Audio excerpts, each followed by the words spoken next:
Greetings, humanity! Today is Monday, March 9th, 2026. Let's grok the news. I'm Robert Gardner, using GROK, the most truthful AI in the world, each weekday to help me search out and to summarize the biggest headlines in the news today. You get the unparalleled benefit of this observer's opinions as well. And believe me, the way these headline writers write them, you need it. We briefly review a roundup of the most critical reports in the world. But first, and mostly in this special report, a deep dive into today's top story right after this. M.S. Gardner, my beautiful, brilliant wife, is author of last year's Moon Meridian Prize winner from April Gloaming Publishing, Wolf's Bane, a dark, serious, modern take on an old fairy tale. You've never heard Little Red Riding Hood told quite like this. It's a page-turning Southern Gothic story for adults that you can't put down. It may not put you down for a while either. And wait till you see what she's working on now. Wolf's Bane, available now at thecuriousauthor.com. All one word, thecuriousauthor.com, and of course, on Amazon. And now, let's grok the most important news in the world today, starting with our lead story, Dateline Tehran. In a dramatic move amid the escalating U.S.-Israel war against Iran, the Assembly of Experts has appointed Mojtaba Khamenei, the son of the late Ayatollah Ali Khamenei, as the Islamic Republic's new supreme leader. Doesn't that just sound evil? The announcement came following emergency sessions after the elder Khamenei's death in Israeli attacks just over a week ago. Iranian state media reported that a majority of the 88-member clerical body voted to install Mojtaba, a shadowy hardliner. This observer recalls he is rumored to be the brains behind carrying out his evil father's decrees for decades now, long seen as a potential successor, with the remaining Islamic Revolutionary Guard Corps, the IRGC, quickly pledging their full allegiance. The selection signals continuity in Iran's murderous stance, even as the regime faces what analysts call existential threats. No kidding. From the U.S.-led military campaign now in its second week. Mojtaba, who has avoided public appearances and holds no formal state position, is viewed as closely aligned with the IRGC and conservative factions.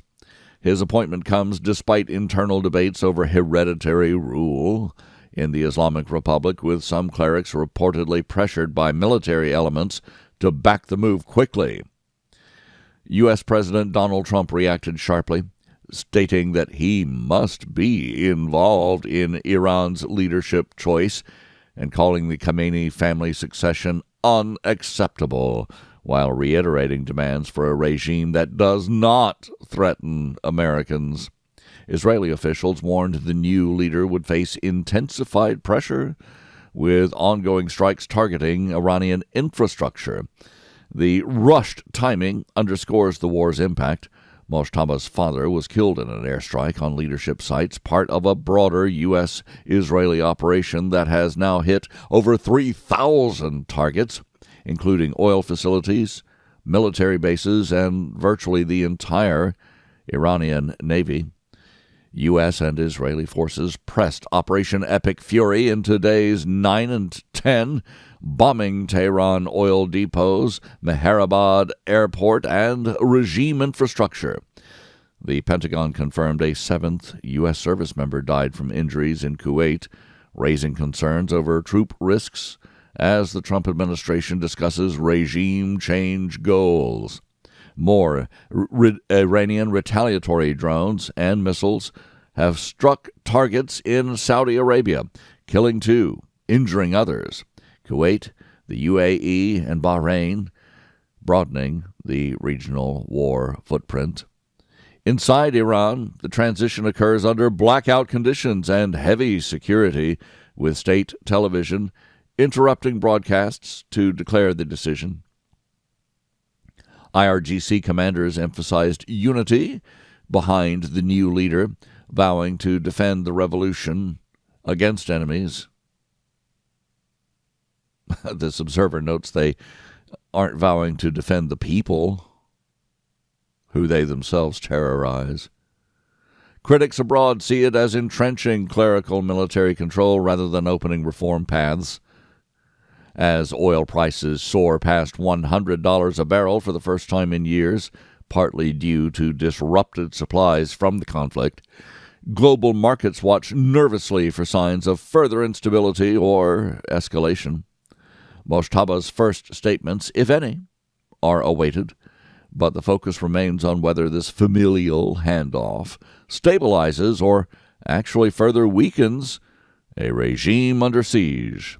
When the war ends, may now hinge on how effectively the new supreme leader can rally fractured forces from the shadows amid relentless external pressure. And now we grok the headlines from around the world. Dateline Washington, D.C. The U.S. economy unexpectedly lost 92,000 jobs in February. The usual speculators speculate this is because of oil price surges and market turmoil linked to the Iran war. This observer has seen office jobs cut by the tens of thousands due to increased use of AI. But the Iran conflict did not begin until February 28th. Blaming all of those job losses on Trump in February is just more fake headline writing from Democrat propagandists hoping to damage him and the Republican Party before the midterms in November. Dateline Glasgow, Scotland. A massive fire destroyed a building next to Glasgow Central station, cancelling all trains, severely disrupting Scotland's busiest rail hub. Dateline Kathmandu, Nepal. Vote counting in Nepal's 2026 elections shows that the rapper Balendra Shah's independent party is on course for a landslide fueled by Generation X voters in Nepal, positioning him as the potential next prime minister. Dateline Michigan and Oklahoma. In fact, across the heartland, deadly tornadoes and storms killed at least 6 people, including a child, across the U.S. Midwest and South, leaving widespread destruction over the weekend. Dateline Liege, Belgium. An explosion damaged a synagogue in Liege, investigated as a criminal and anti-Semitic act, though no injuries were reported, and of course, the European media very careful not to speculate. Officials also refusing to speculate, but this observer wonders who was behind this latest hate crime against Jews: Islamic terrorists, European Antifas, or the woke Reich. Dateline Georgia. Film studio executive Ryan Millsap has launched a congressional bid in Georgia, citing an Antifa occupation of his land as motivation to get involved. They say if you don't take an interest in politics, don't worry, politics will take an interest in you. Dateline New York. A new report claims an Epstein prison guard Googled him twice, just minutes before his body was discovered, renewing questions about the case. Dateline Washington, D.C. President Trump vowed not to sign any bills until Congress passes the Save America Act, stalling legislative action. This observer is fine with that. Generally, the less Congress does, the better. But we do need election reform for federal elections in the worst possible way. Dateline, Washington, D.C. U.S. Senators Mark Warner and Tim Kaine criticized the Trump administration, saying that it has not proven Iran posed an imminent threat, exposing troops to unnecessary risks. This observer supposes that the usual seditious Democrats and rhino politicians who side with the most evil enemies of America over and over again would rather just wait for some nuclear missile to land somewhere. No wonder they couldn't stand up when called to protect Americans first. Dateline, Jakarta, Indonesia. A waste mound collapse in Indonesia's largest landfill in Bantaragambang killed at least 4 to 5 people, maybe more. We've observed a lot of avoidable deaths in the urbanized world of late due to corruption and lax safety enforcement. Dateline, Sydney. Australia began enforcing strict online porn age verification laws, leading many to use virtual private networks amid access blocks. If your kid is asking for a VPN, ask why.